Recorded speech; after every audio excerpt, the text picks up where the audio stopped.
چرته کې خړو رجو لزي چې هغه سرو چې به سړیا اړو چاله خینی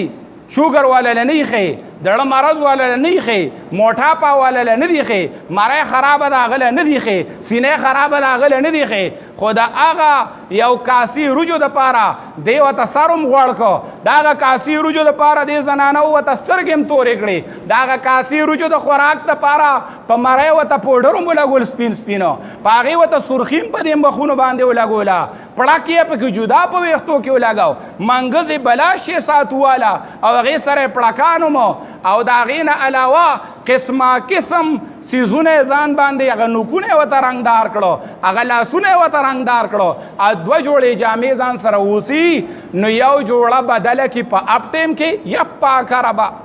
کسان دی یو کاسرو جری چې دا تاسو خو خزو وی خدل وېستو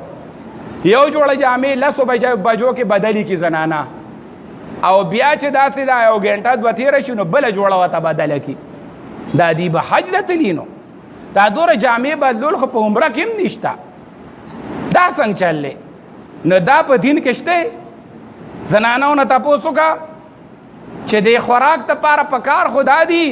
چې دا دومره خواري د دې کاسې ډوډۍ دپاره کې د دې کاسې روجو دپاره کې نو دا تاله چې سار او ماښام څوک د مثال سبب ګرځېدلی دی چې هغه ستا خاوند دی او د الله پیغمبر فرمایلي چې که چېرته کې سجده د الله رب العالمین نه علاوه بل چاله جایز وی بل چاته پکار وی د بل چا دپاره روا وی لامرت المرأة ان تسجد لزوجها ما به ویلي ښځې ته چې ښځې د خپل خاوند ته سر کته کوه ما به ویلي نو د خپل خاوند شکر گزاري نه ادا کوي دغه کاسې دپاره خو دا دوره ستړې دی وکړه او د خپل خاوند ته وی ما له چا جامې راوړي دي سمه خو پلانکې چې پلانکې لالا راځي نو دواړه لاسونه یې جامو ډکي سمه خو پلانکې د خوش قسمته ده اره پردی ښځه خوش قسمته ده او زما استاده هر دی کې بد قسمته ده دی له نه چا جامې راوړي دی له نه چا ډوډۍ راوړه دی له نه چا پیزار راوړو دی له نه چا پیسې ورکړي